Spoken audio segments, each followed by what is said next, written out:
Hello everyone, this is Wasim from Edureka and I welcome you all to this live session in which I'm going to talk about Python Pandas Library.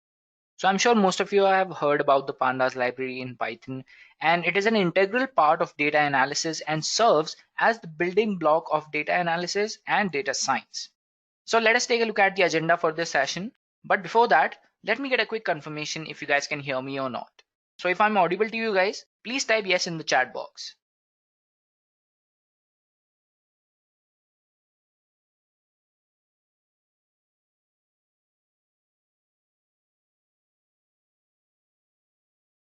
And now that I can see a lot of confirmation, let us go ahead and take a look at the agenda for this session. So first of all, I'm going to start with the basic introduction to pandas in Python, followed by data frames and series with examples. And then we will see how we explore the data using pandas. Moving further, we will learn pandas operations, merging, grouping, reshaping, etc. And then I will discuss time series and categorical data. After this, I will talk about plotting with pandas, and finally, to sum up this session, I will tell you about reading and writing files using pandas. I hope you are clear with the agenda. So let us go ahead and take a look at what exactly is pandas. So pandas is a Python library which is used for data manipulation, analysis, and cleaning. And Python pandas is well suited for different kinds of data, such as we can work on tabular data with heterogeneously typed columns. We can work on ordered and unordered time series data, arbitrary matrix data with rows and column labels. We can work on unlabeled data, and we can also work on any other form of observational or statistical data sets. Now I'm going to tell you how you can install pandas on your systems, guys. It's very easy to install Python pandas. You just go to your command line or terminal and just type pip install pandas, or if you're working on an IDE such as PyCharm, you can just simply type in pip install pandas in your terminal over there, or you can just open the project interpreter and add the library over there. Since we are going to work on Jupyter Notebook, I'm going to tell you how you can install Python pandas on Anaconda. So you just have to do one thing. So I'll just show you guys how you install Python pandas on your system. You open the Anaconda prompt. We'll wait for the prompt to set up. So you type conda install. It's already there in my system because I have already installed pandas since I have already worked on various data analysis projects, and it's a very integral part of it. Because to work on a data set, to read a data set, you require pandas, and it's just that you cannot work without pandas if you're working with any data related project. So this is how important Python pandas actually is. I'm going to tell you a few applications of pandas as well. So first of all, you can just say that Python pandas is an integral part of data, whichever project you're working on. So you can work on economics. You can use Python pandas for stock prediction. You can use it for recommendation systems. Then you can use it on neuroscience and statistics also. You can use it for, and then there is advertising, so many data coming from different platforms. You can just analyze the data using pandas, clean the data for irrelevant inconsistencies in your data. You can do that using pandas, and then you can use it for analytics as well. That's the very basic use of Python pandas that I can think of. So right now that we know how pandas actually is in Python programming and what it is used for, let's go ahead and take a look at the very integral part of pandas, that is data frames and series. We'll wait for this to install, guys. Meanwhile, I'll just tell you what are data frames and series, guys. So data frame is a two-dimensional, and the size of the data frame is mutable, potentially heterogeneous data, or we can call it heterogeneous tabular data. So the data structure, which is data frame, also contain labeled axes, which is rows and columns, and arithmetic operations align on both rows and column labels. It can be thought as a dictionary-like container for series objects. Now, what exactly is a series, guys?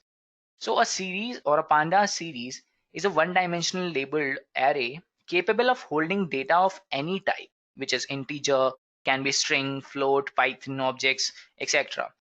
And the access labels are collectively called index, and pandas series is nothing but a column in an Excel sheet. So let's just take a look at a few examples, and then you'll be able to understand this better, what I'm talking about, like pandas and series, what exactly they are. We'll be working on an example now. So I'll just take it to Jupyter Notebook, guys. So we have already created a Jupyter Notebook. If you are not familiar with Jupyter Notebook, guys, we have a full tutorial on how to use Jupyter Notebook, all the cheat sheet and everything. So you can just refer to those in our Edureka YouTube channel. So since I have already installed Python Pandas, I'm just going to import pandas as PD, run this. I'm not going to face any problem running this command because I have already installed pandas. Okay. So what this command will do over here, it's going to install the package, the latest release of pandas for me. I think that's why it's not running. Okay, we have our first statement over here and we have successfully imported pandas as PD. So I'm using the alias as PD. I hope you guys know what alias is. So let's just say I'm importing this library. So alias is going to be this one, that is PD. So for importing, I'll tell you why I'm using this. Now if I want to create a data frame, I'll just use df as my variable name for data frame. So I'm going to use the alias. Now when I type tab over here, okay, so this is how I can use my alias to create a data frame. So this is just to tell you how you use an alias. Now I'm going to show you how you can create a series and a data frame. So first I'm going to, I'll have to import numpy as well because I'm going to use it to create a null value. All right. So df is equal to, I'm going to make a series. So I'll just write it as s.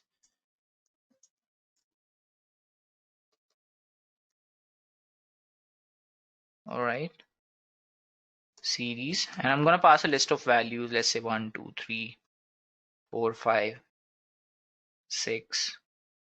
And I'm going to use my numpy now to create a null value like 8, 9, and one more value, let's say 10. So it's going to create a series. Now when I print s, so we have a series which has indexes which are already there and all these values that I passed inside a list. So this is how you create a series in Python, guys, using pandas. After this, I'm going to tell you how you create a data frame. So for that also, I'm going to tell you how you create a data frame using a dictionary object and how you can create a data frame using series as well. So now what we are going to do is we are going to create a data frame by passing a numpy array with a datetime index and label columns. So I'll take one variable, let's say date or dates. I'll just type it as D, and I'm going to take pd dot.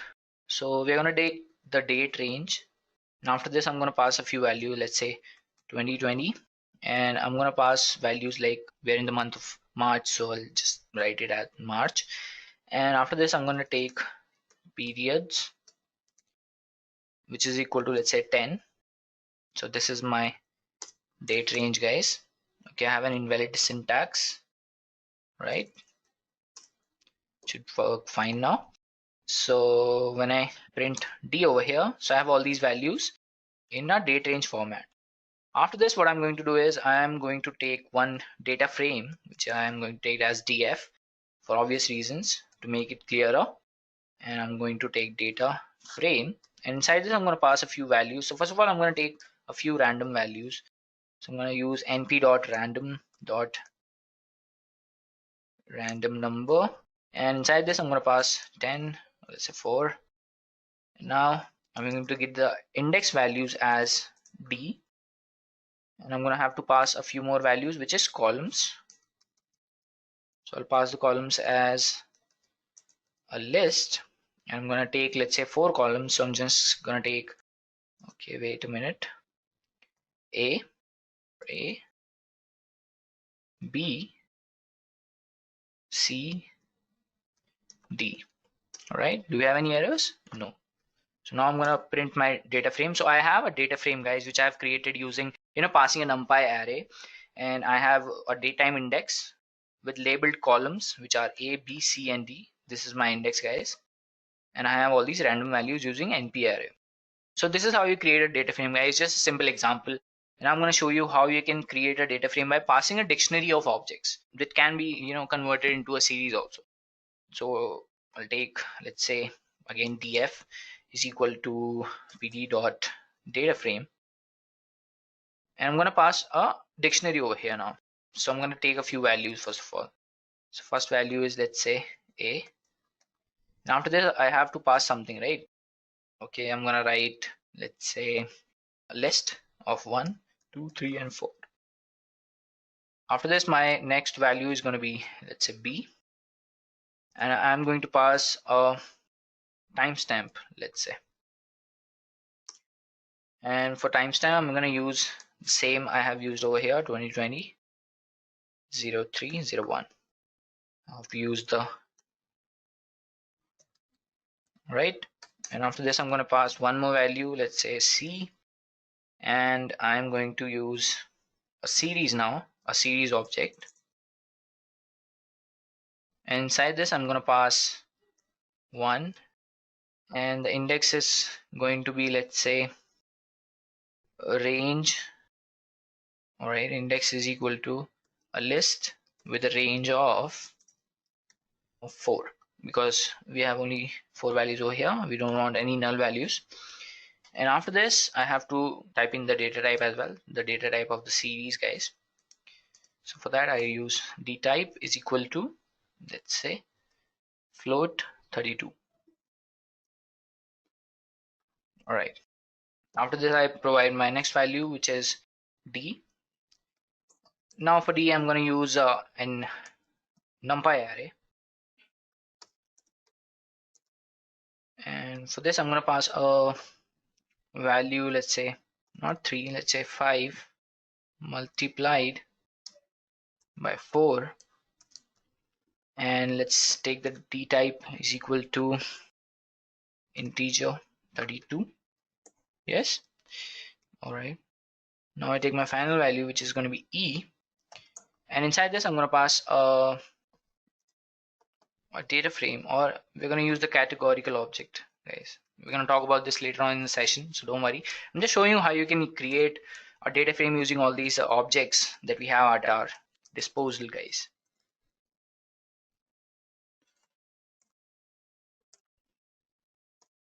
Now, instead of test and train, we can just call it as true or false. It doesn't matter. We are taking categorical object, so it has to be either true or false, or it can be 0 or 1, but it has to be decisive in a way that there are only 2 values. So I take another value, and for this, let's just say I give the value Edureka. All right, so our dictionary is done over here. So we have created our data frame, guys. There's no error. Now when I print this, so we have our data frame, guys. So A, B, C, D, E, and F. So we have all these values using different data types, or we can call it objects as well. So for that also, we can check the data frame, and we just write d types, and it's going to give us all the data types that we have. So we have date timestamps over here, integer, float, integer, category, and an object, because I have used a string over here. That's why it is giving us an object. But in the new release, that is Python 1.0.0, it's not going to be an object. It's going to show you it is a string. So don't worry, guys. And we have already made a video on Python Pandas 1.0.0 with all the features that have come with the new release, the new stable release released last month. You can check that out as well to check for the new features that we have come across. So now that we have done this, let us take a look at the next topic that we have, which is how to view data. So viewing data is basically, how you actually look at the data, or how you're going to look at the data using Pandas library. So we'll just jump right to Jupyter Notebook, guys, and I'll tell you what kind of functions or all those things you have at our bay that we can use to view our data. So we'll do one thing. First of all, we have data frames already that we have over here. So I'll do one thing. I'll just change it to df1 so that we have different data types, or I'm sorry, different data frames, guys. I'll run this, and this as well. Now when I check for df.dtypes, it should be different, guys, because we have already made a data frame using that. All right, it's not. So I'll run all the, wait.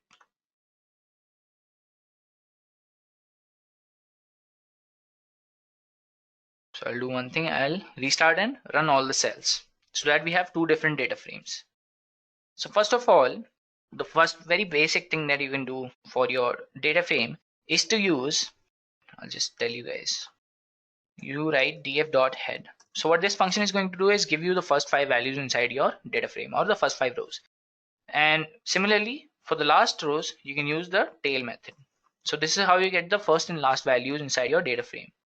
So it's going to display all the 5 values that you have at your beginning and the end of your data set. After this, we have df.index. So what this will do is it will give you all the values from your index. And similarly, we have df.columns, which is going to give you all the columns from your data frame. So this is how you view your data, guys. And then we have DataFrame.toNumpy, which is going to give you a NumPy representation of the data. So I'll just tell you how you can do that. So I'll just write df.toNumpy. Wait a second, guys. Yes. So I'm going to create a NumPy array using this. I actually created a NumPy array. And for df, our data frame of all floating point values, DataFrame.toNumpy is actually fast and does not require copying the data. So it is a very best deal for we have. And then, okay, I'll just remove this. I don't want this.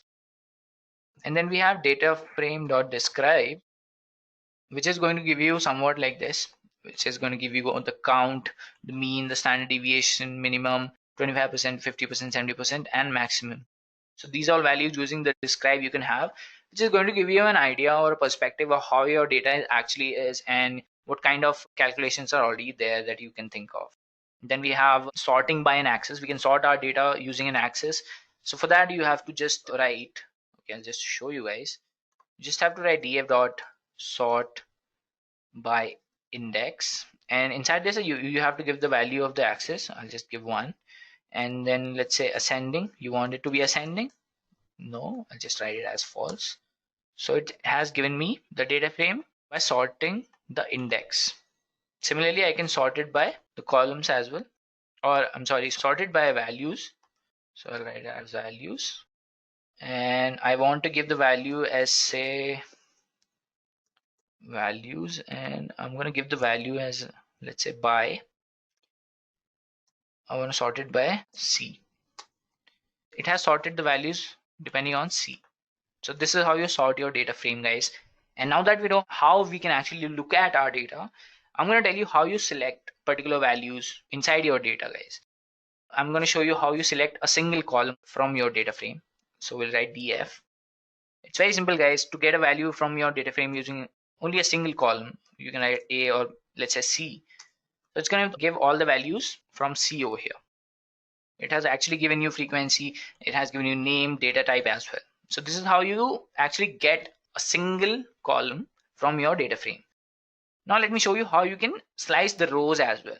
So for that, we're going to use the slicing. If you have actually worked on list comprehension, so we have slicing the data over here. We are going to follow the same principle here as well.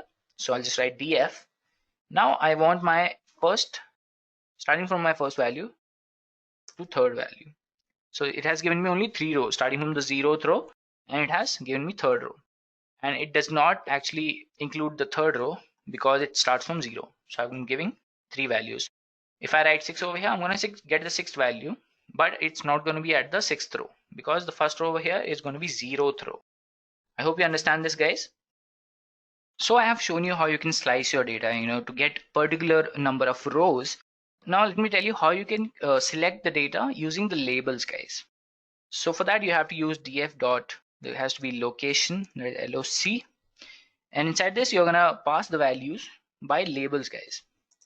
All right, so let's pass d, that is, and 0. So let's see what the output is, guys.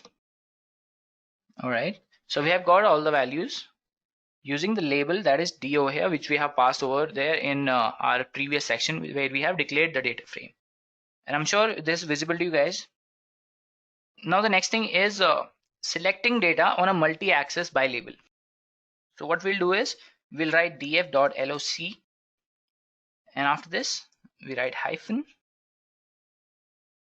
and we're gonna create, let's say, A, and we're gonna pass C, right? So it's gonna give me the values accordingly, which I passed over here. So instead of A, I can write B, or I can write D. So this is how you can select multi-axis using labels, guys.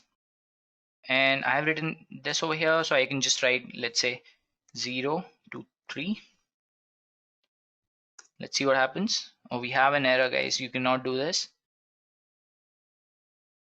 So we'll now move on to the next topic that we have is showing label slicing. Both endpoints are actually included. So how do we do that? So instead of this, we can just, let's say, copy this, paste it over here, and copy this, paste it over here, remove this. So this is just to show you guys how you can work with it. I'm very certain that the data that you work on is not going to be like this. It's going to be very complicated. So this is just to give you a perspective as a beginner how you can work with pandas. Now I'm gonna tell you how you can reduce the dimensions of the returned object as well. So for that, you just type one thing, guys. You remove all this, get just one value, and this is gonna give you the column number at over there. And this is how you get the values inside a data frame. So moving on, let's say we want to get a scalar value. So for that, we just write, okay, let's say D0. Right, let's see if it works. We're getting the same values, guys, only from the 0th row. For getting the fast access to a scalar, you can just write as df. Instead of loc, we can just write at.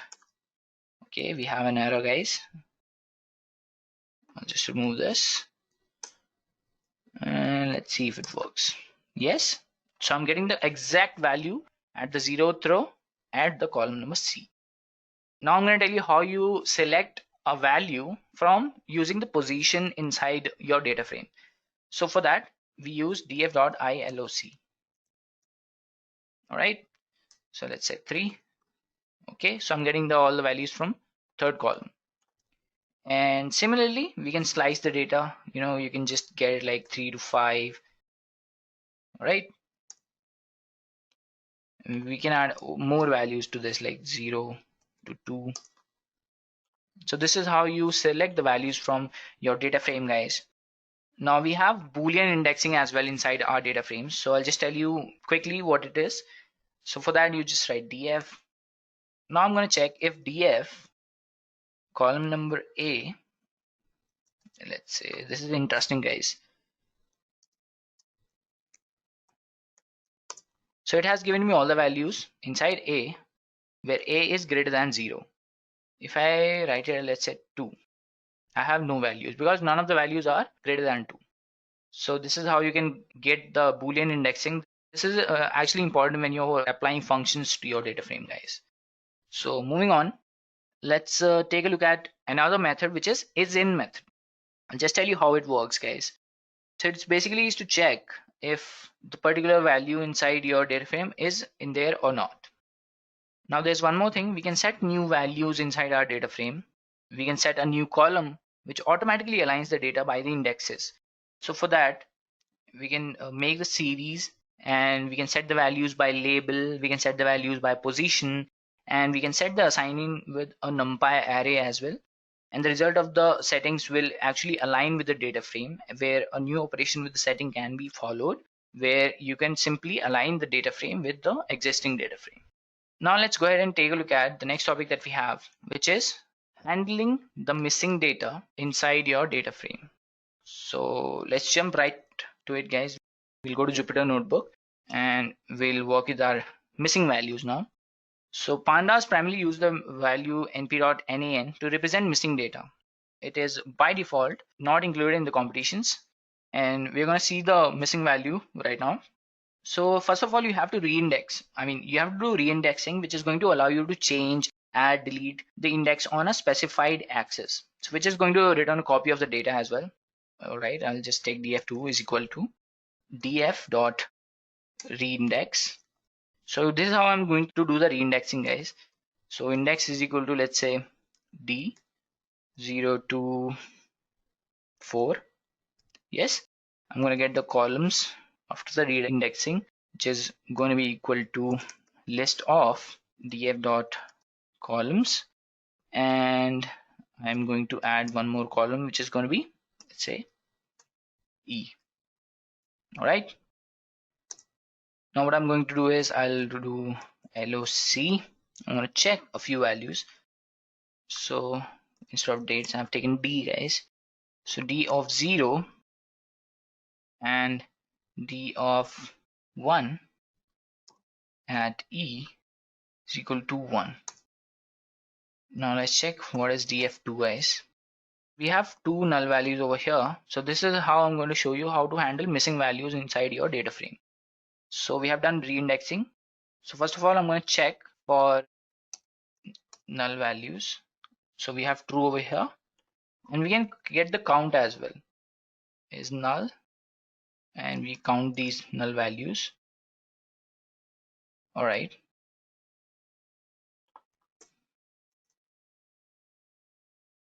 Right now we are going to drop a few columns. So we are going to drop the NA, that is the NA values. So as you can see from our data frame, all the values that had null values are dropped. Actually, the whole column has been dropped. Or we can do one thing, fill in the missing data, guys. Just do one thing. Okay, check df2 we have. So we can do one thing, we can fill the missing values, and we are going to provide some value. Let's say value is equal to 2, right? So we have actually filled the value with some other value. Wherever there is a missing value, we have given a value that is going to fill over there. So this is how you get, or check for all these missing values inside your data frame.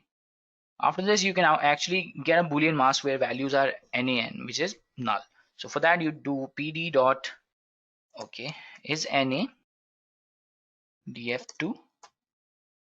So this is going to get you a boolean mask, which I've already told you how you can check using df dot is null. Same thing, but different processes to run this. Now let us move ahead and to the next topic that we have, which is pandas operations, guys.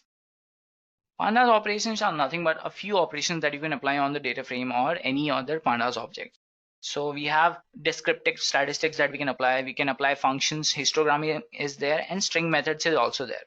So I'll tell you what histogramming is when we are talking about it. So let's take it up to Jupyter Notebook again, guys. I'll tell you how you can actually work with pandas operations. So first of all, I'm going to tell you a basic operation, which is that is a descriptive statistics. So it's going to give us all the mean values. Similarly, we can get one value like df dot mean, provide one value over there. So this is how you get it, guys. Or we can write it as 2, right? All right. So this is how operating with objects that have different dimensionality and need alignment. In addition, pandas automatically broadcast along the specified dimension. So for that, let's make a series. I'll tell you just how it works. pd dot series, give it a few values. Let's say 1, 2, 3, np dot nan 5, I'm sorry, 4, 5, and then give the index value.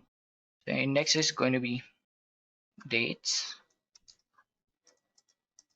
and let's just shift all this 2 places, right? We have made an error, guys. Length of pass value is 6 and index implies 10. So we have to actually put more values. So write 6, 7, 8, 9. Yes. Now when I print s over here, we have all these values. Now we can do one more thing. So we write it as df dot sub, and we pass the s over here, which is our series, and we make an axis, write it as index. So we have operated with objects that have different dimensionality and needed alignment. So in addition, pandas actually helped us automatically broadcast the specified dimension. So now I'm going to talk about applying functions to the data. So we already have data frame. Let's see what we have. So we have this data frame, guys. So what I'm going to do is I'm going to apply a few functions. So first of all, I'm going to use the apply method over here, and let's see what all do I have. Let's just check. We have absolute, absolute import, all close, a max, a minimum, angle, any append, all these functions that I can apply on this.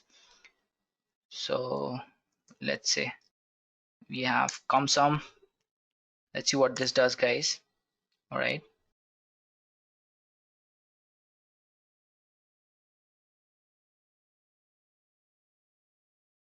So this is how it works. Now let's apply a few more functions, guys. So I'll write lambda x. So we are talking about lambda functions here. I'm sure most of you must be aware of the lambda functions that we have in Python. If you don't have any prior knowledge on lambda function, guys, there is a full tutorial on how lambda function works in Python, guys. So this is how we applied lambda function to get the subtraction between the x max and x minimum. All right, for all the columns we have the subtraction between all these values. So this is how we apply functions to our data, guys. Now I'm going to talk about histogramming. So histogram is a representation of the distribution of data. So this function we have, which is matplotlib.pyplot.hist, on each series in the data frame, resulting in one histogram per column. So what we'll do is we'll make a series and it's going to give us value counts for histogramming. How do we do that actually? So we can just write as dot value counts, right? Let's see if it works. Right, we have one value for each. So this is how we get or do the histogramming with our data, guys. Now I'm going to talk about the string methods. So series actually is equipped with string processing methods in the string attribute that actually makes it easy to operate on each element of the array. So let's just move ahead with the example. So I'll make a series, guys, pd dot, let's say series, and inside this I'm going to pass a few string values. So I'm going to start with Edureka, write Python next. Let's write Jupiter, give it a few null values as well to make it a little or slightly different from perfect. All right, so give it a few values, let's say football. And looking at the current scenario, let's write world. So we have a series over here, guys. Now what we'll do, we'll take or use the string methods. So I'm gonna make it all to lower, which are already lower. So I'll make it to upper, guys, upper letter words. So everything we have changed using the string methods inside our Pandas series. These are all the operations that you can perform on Pandas, guys. So let's move ahead to the next topic that we have, which is merging. So in merging, we are basically going to merge two data frames together. So we have two functions, which is concat and join. So concat pandas objects along a particular axis with optional set logic along the other axis.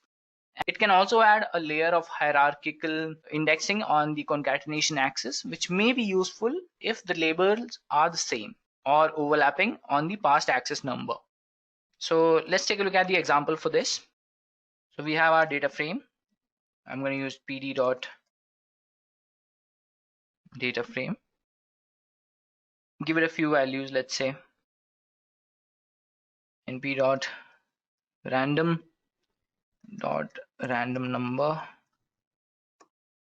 from, let's say, 10 and 4. All right, so we have all these values. Now what I'll do is I'll break it into the pieces. So how to do that? So let's say I write it as df2 is equal to df from first to third row.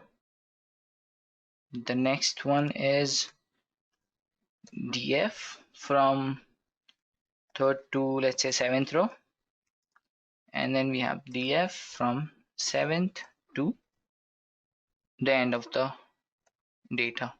So this is how I am going to break it into the pieces. Now when I write it as df2, we have 3 data sets. Now I'm going to use the concatenation function using concat. All right, I'm gonna concatenate df2. So this is how I've concatenated the missing pieces, not the missing pieces, the several other pieces together using the pandas concat function. Now let's talk about the join function that we have. So for this, basically I'm gonna tell you how you can do the left and right join. So for the left join, I'll write left is equal to pd dot data frame, and let's see, First value, let's say A, give it a few values, let's say 1, 2, and then say B, we have 3, 4. All right, we make the for the right as well. So I'm just gonna copy all this, paste it over here. Okay, I'm just going to write it as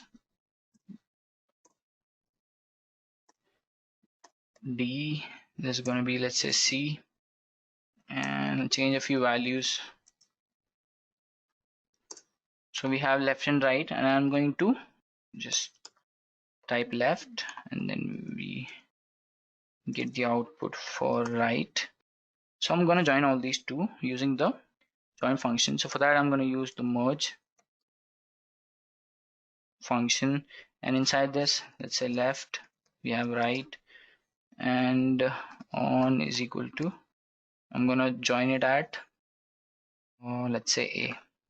Let's see how it works. Okay, it doesn't. So we have a key error, which is A. So I'll change it to A, guys.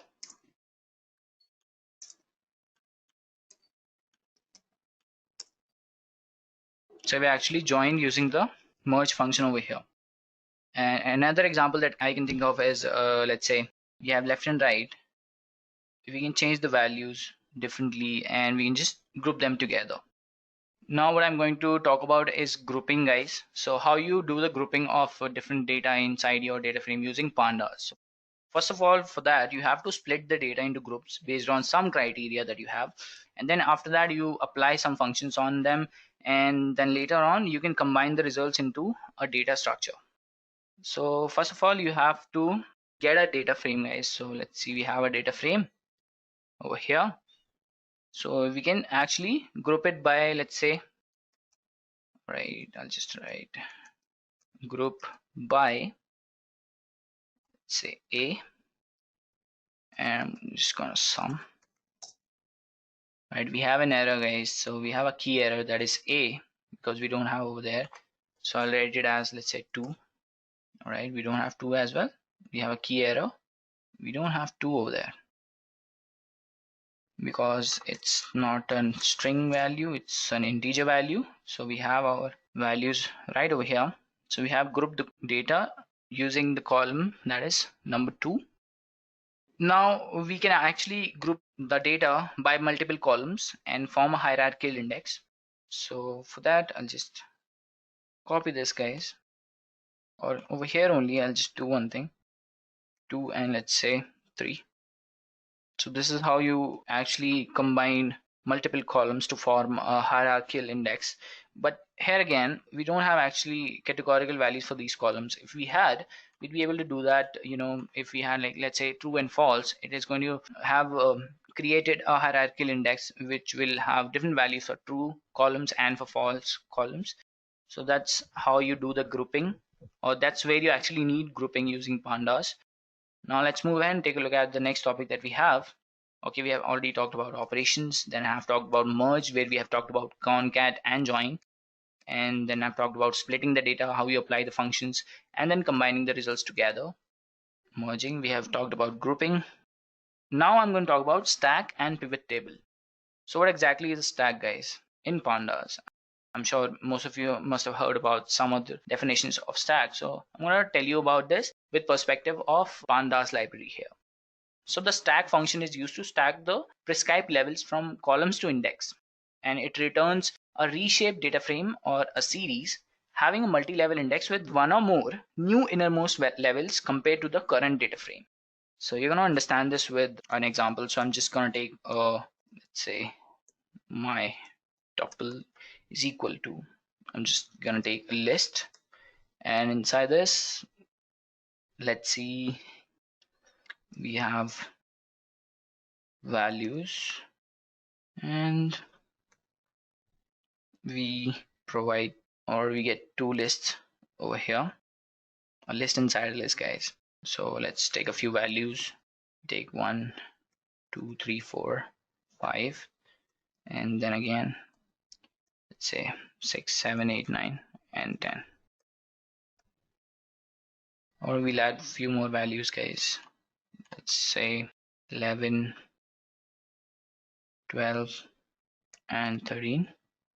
Over here I will add few more values, let's say 17, 18 and 19.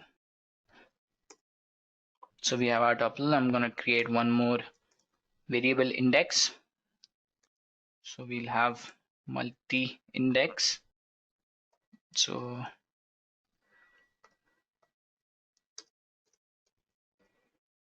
from tuples, inside this I'm going to pass my tuple, pass the names as well.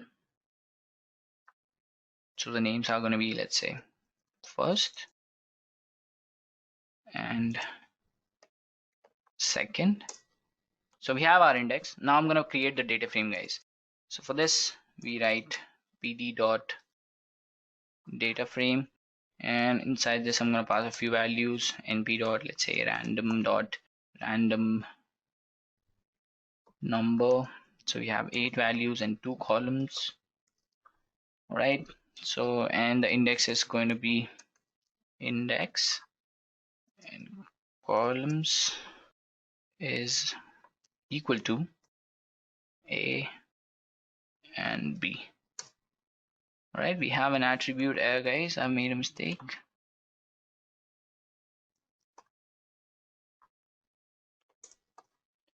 So there's no error now, and I'm going to make one more data frame.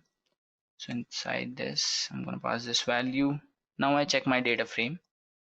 So I have reshaped my data frame with this, the first and the second, and all these values. Now we're going to talk about the stack method, guys, so which compresses a level in the data frames columns. So we're going to do one thing. We're just going to do df2 dot stack. Right, this an attribute error. So this is how we stack or compress a level in the data frames column, guys. And with a stack data frame or series having a multi-index as the index, inverse operation of stack is unstack, by which default it's gonna unstack whatever you have done with using stack. So we'll do df2 dot stack, and this is how you unstack. Now we'll talk about the pivot tables, guys. Oh wait, let's put it inside a variable, let's say a.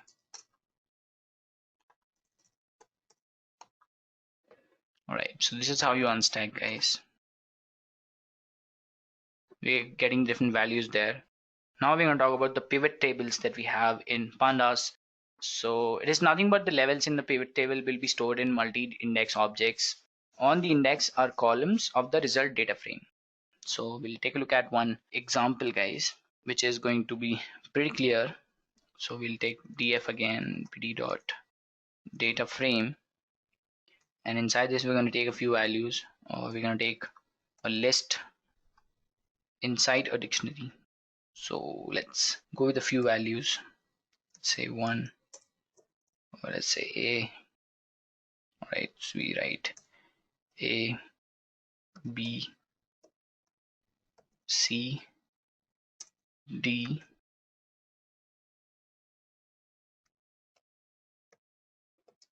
we'll remove a few values over here, multiply it to 3. Now we take another value, which is going to be b, and for this we're going to take a list again. So let's say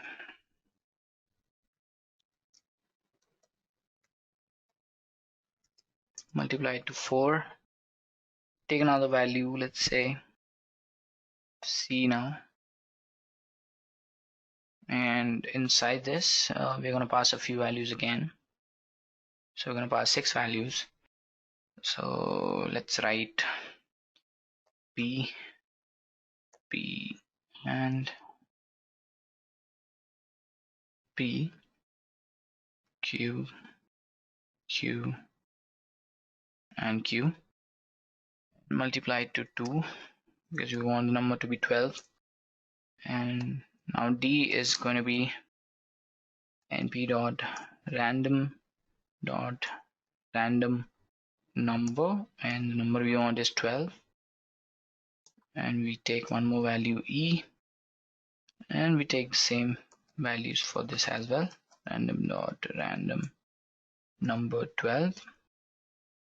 No errors, I guess. So we have an invalid syntax, guys.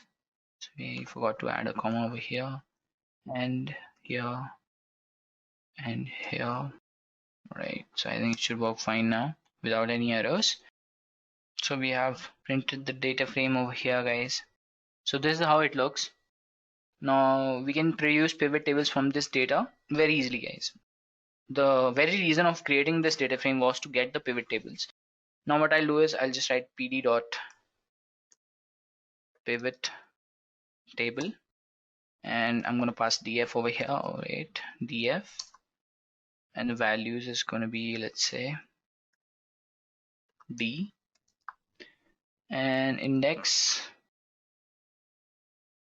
is equal to a and b, and columns, let's say, is equal to c.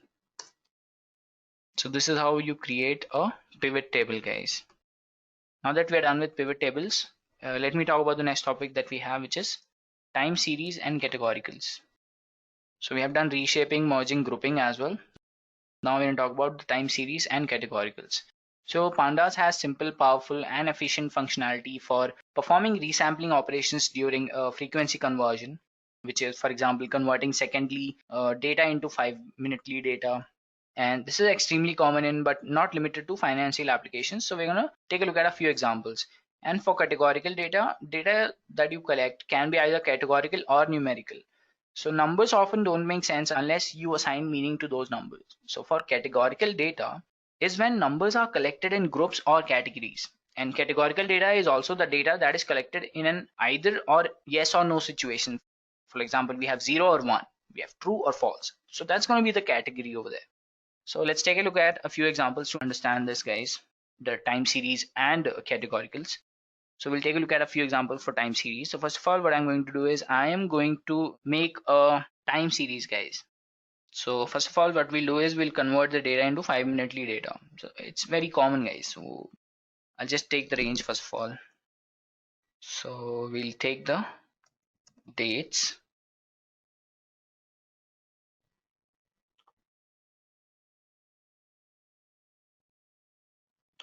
All right, I made a mistake.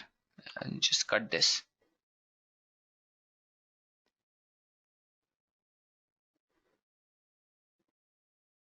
So I'll just run this again. We'll get one more column. And now what I'll do is I'll make one variable using the pd.date range.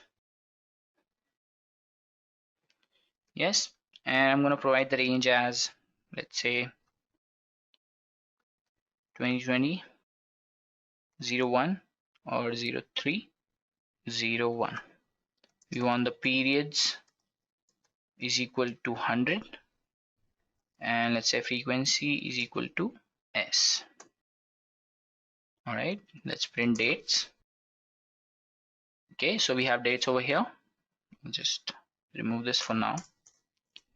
So now we take one more variable, let's say ts is equal to pd dot, I'm going to take a time series, and inside this I'm going to use np dot random and random integer, which is going to be 0 to 500, and the length is of dates, and then we have index is equal to dates. So we have, okay, we have number attribute, no random randint. All right,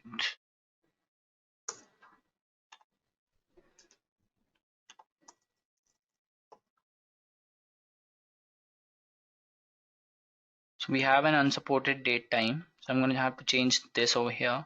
So we'll write it as, let's say, 3 1, or we're going to write 3 3 2020. Right, so let's see if it works now. It doesn't. So we are getting the unsupported d type. Okay, so we just mention a few more stuff over here. So we'll write it as 0000 So I think I figured out the problem over here. So I've changed this to this format, and now I'm going to add one more parenthesis here and remove this one. And now I'm not getting any errors, guys. So I'll run it again, right? So now what I have to do is I will have to make a few changes to that TS, which is time series I've made. So I'll write it as ts.resample, and I want to make it to 5 minutes, right? And I have to sum this. So no errors there, guys. So now I'm going to do the time zone representation. So for that, I'm gonna get one more. Okay, I'll just copy this, guys. This little change to this only. So I'll just copy this, paste it over here. And here, I have to make a few changes. That is 0, 0. The rest, everything is going to be fine. And we'll change this to 5. All right. So now we make another timestamp, and we just use pd dot series, and inside this I'm going to use np dot random number, and the random number is going to be the length of dates and dates over here. All right, so now when I print timestamp, I'm getting the output as something like this. So this is how you get the time zone representation, guys. So you're getting the date, the time, and everything. And the data type is float 64. And then you can also get the UTC as well. So for that, I'll just write TS UTC, and we just write timestamp dot TZ localize, and we get UTC, right? It's UTC. Now I'm gonna print this. So we get the UTC as well. So this is how you create the time zone representation. And now after this, I want to show you how we can convert to another time zone. So for that, we don't have to do anything. We just write ts dot, all right, ts UTC dot TZ, which is time zone convert, and we write US Eastern.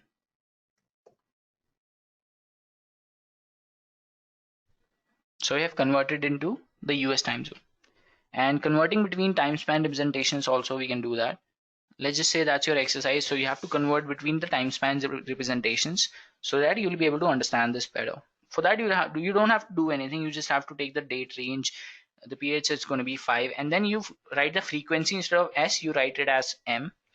The rest all is going to be the same, guys. Okay, I'll just do it here as well. Just copy this, paste it over here. Instead of S, it's going to be M, where I have to remove this. All right, now I make the timestamp, which is going to be the same, guys. Now print the timestamp. This is how we convert. Or after this, we take one more variable, let's say PS, and I'm going to do period. All right, now when I print PS over here, this is the output I get. So the frequency is M. I've changed the frequency, and now I can just convert it to timestamp, guys. Let's see where it is. This is how you create it into a timestamp. Now converting between period and timestamp enables some convenient arithmetic functions to be used. So for that we have period, range, and all those things that you can add. Now moving on to the next topic, that is categoricals. So for that, let me just take one more data frame, guys. So I'll write it as df is equal to pd dot data frame. Now I'm going to take a few values inside this dictionary. The first is going to be, let's say, id.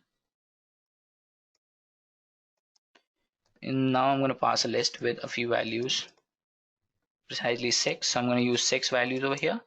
Now my next topic is, or the next key is, let's say raw grade, or just grade we'll write.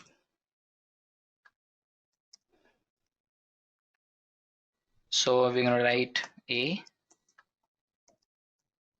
B, C. Let's say again the guy's getting B and this one's getting A. So we have 5 and one more. Let's say one guy has failed. So we have our data frame. Let's print this. Okay, so we have our data frame. What I'm going to do is I am going to get the grade, right? So we'll get the grade is equal to df grade. Now this is going to be the category I'm going to make. All right, now we print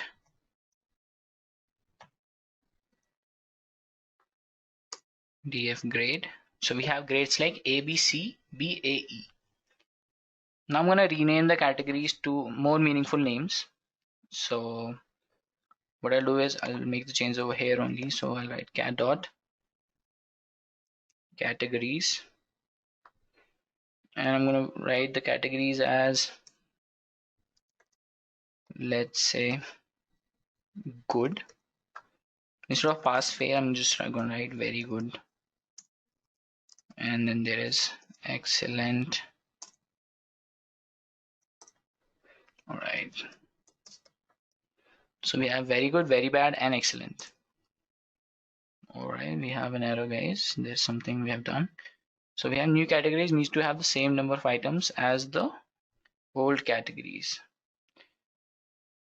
So how many categories do we have over there? Let's just copy this.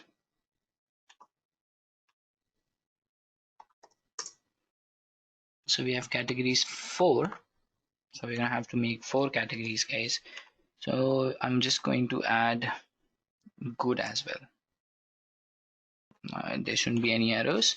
Now what I'll do is I'll just set the categories.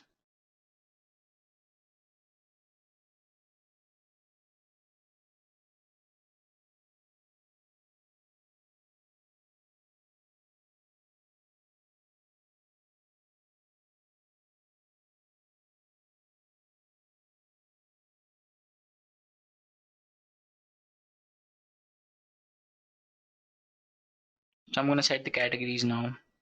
Let's say here I'm gonna have to give 6 values, guys.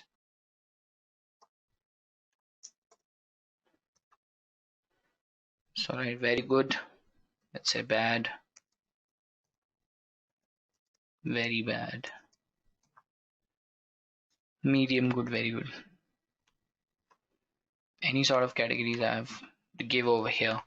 So I'll just write very bad, good, and let's say medium. All right, so after this I have set the categories as well. Now I'll just write df grade. Okay, so we have good, very bad, then we have very good, very bad, and good, and then we have NaN because we have not given any other category for that. And we have the 5 objects, so we are getting very good, bad, very bad, good, medium.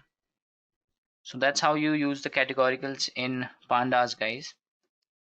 Now I'm going to talk about plotting using pandas. So that's going to be very simple, guys. For that I'm going to have to import one more library, that is matplotlib dot pyplot. I'm going to use it as plt. All right,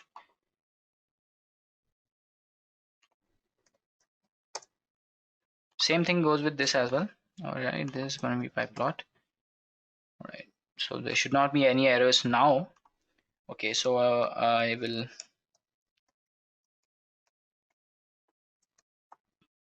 close all. Now I'm gonna make one series, guys, And inside the series, I'm going to provide a few random values like np dot random number until, let's say, 1000, or let's say 500, or yes, 500. And the index is equal to pd dot date range. I'm going to take the date range as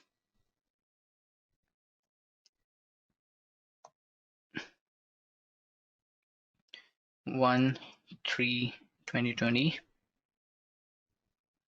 and let's take the periods is equal to 1000. Wait, we have to take it as 500 because we have 500 values over there. I hope no errors. Yes. Now I'm going to take the timestamp and we're going to get the sum. All right. Now ts dot plot.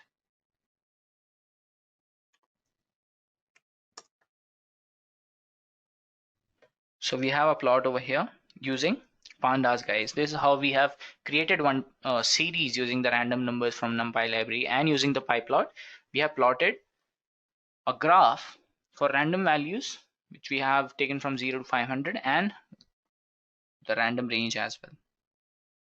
So this is how you take or get a plot using pandas, guys. Now last but not the least, we have another topic which is reading and writing to files. So inside this, I'm going to show you how you can read from a file and how you can actually create a file over there. So we have our data frame, guys, or we have our TS. This is our TS, guys. So I can just, convert it to a CSV file, guys. Make it or give it a file name as, let's say, ts.csv, and it's gonna save the ts.csv file somewhere in my directory. And similarly, I can read from a CSV file. So for that, I can just write pd.read CSV, and I'm gonna have to give the file location for that. So I'll just copy one file location from one of my data sets. So this is one data set that I have. So I'm going to check for the properties, or wait, I'm going to copy this, paste it over here. Okay, we have an Unicode error, so I'll just write R over here, and I'm able to read from the CSV file, guys. Look at this. Instead of CSV, I can write Excel, and it's going to create a Excel file or a CSV file it's going to read from. So that's how we actually read and write from files, like a CSV file, which is a comma separated file basically, or we read from a file. Now that we have come to the end of the session, guys, I hope everything discussed in the session is clear to you guys. You can freely drop your doubts in the comment section to reach out to Edureka community to post your queries. Thank you and happy learning.